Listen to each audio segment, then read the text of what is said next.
Hello, today we start with error. Difference between the actual value of a quantity and the value obtained by a measurement is called an error. In simple words, error is the difference between actual value and measured value. Errors may be classified into many categories, some of which are given below: systematic error, gross error, random error. Systematic errors are those errors which occur according to certain pattern or systems. These errors are due to known reason. As these errors are due to the known reason, this can be eliminated by detecting the source of error. Systematic error is classified into three main categories: personal error, instrumental error, environmental error. Now we discuss categories of the systematic error one by one. First is a personal error. These errors may arise due to the lack of attentiveness or due to improper setting of the apparatus. Incorrect way of taking the reading as shown in diagram. If observer is taking the reading from the left, then it is 4.7 centimeter, and from right the same reading is 4.9 centimeter. If it is observed directly at the eye level, then it is 4.8 centimeter, which is accurate. Second type of the systematic error is instrumental error. These errors arise due to the faulty constructions of the instrument.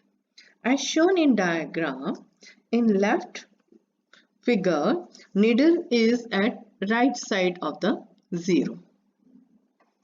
If measurements are done by this instrument, it always gives more values than actual value. While in the second figure, the needle is at the left of the zero. Measurement done by this instrument always give value lesser than the actual value. The errors which occur due to the faulty instrument is called instrumental error. The third type of the systematic error is environmental error.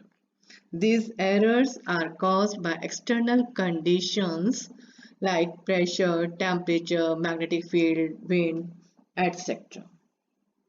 As in performing the experiment related to heat, it is assumed that there is no loss of heat to the surrounding. As it is based on the assumption, so there is always error called environmental errors. Following are the steps that one must follow in order to eliminate the environmental errors.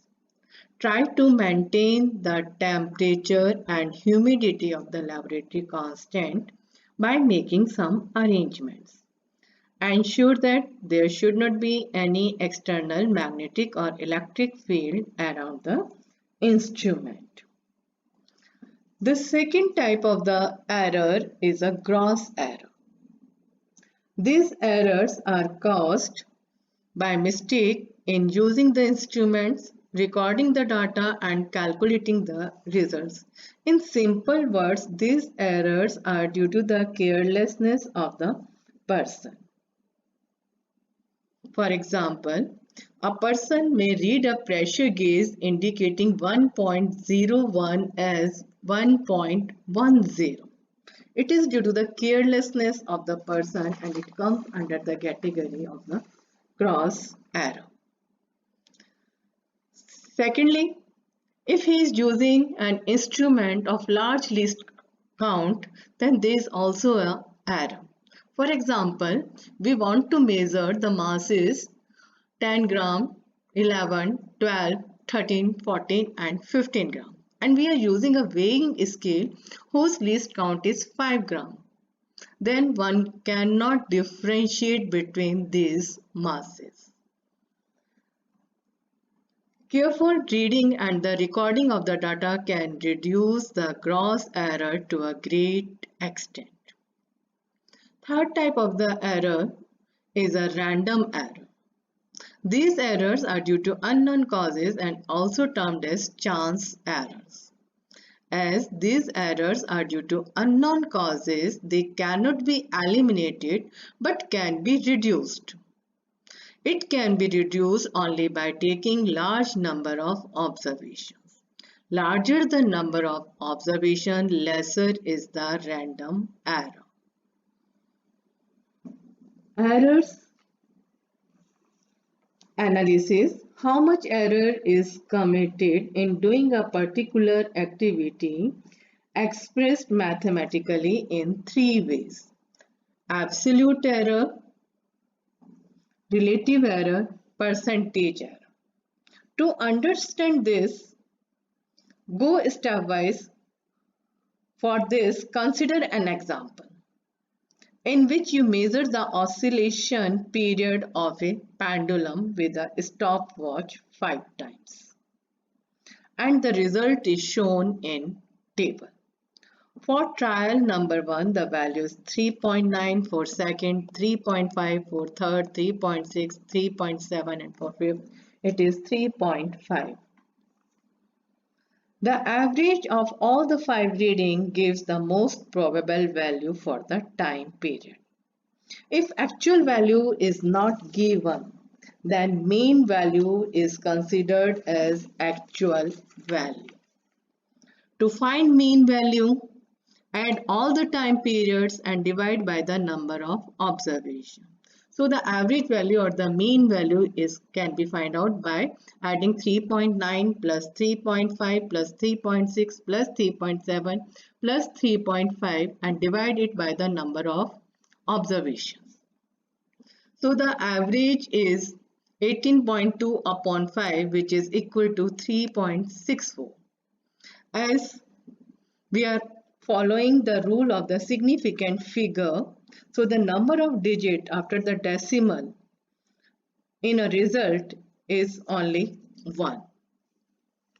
As there is only 1 digit after the decimal, so in result there should be 1 digit after the decimal, so 4 should be dropped out and the final result is 3.6. Absolute error: the magnitude of the difference between the mean value and each individual value is called absolute error. Here, absolute word is used because we are dealing only with the magnitude, not with the sign. In the above example, the mean value is 3.6 and the first measured value is 3.9. Difference between 3.6 and 3.9 is 0.3. Similarly, 3.6 minus 3.5 is 0.1. 3.6 minus 3.6 is 0. 3.6 minus 3.7 is 0.1. 3.6 minus 3.5 is 0.1.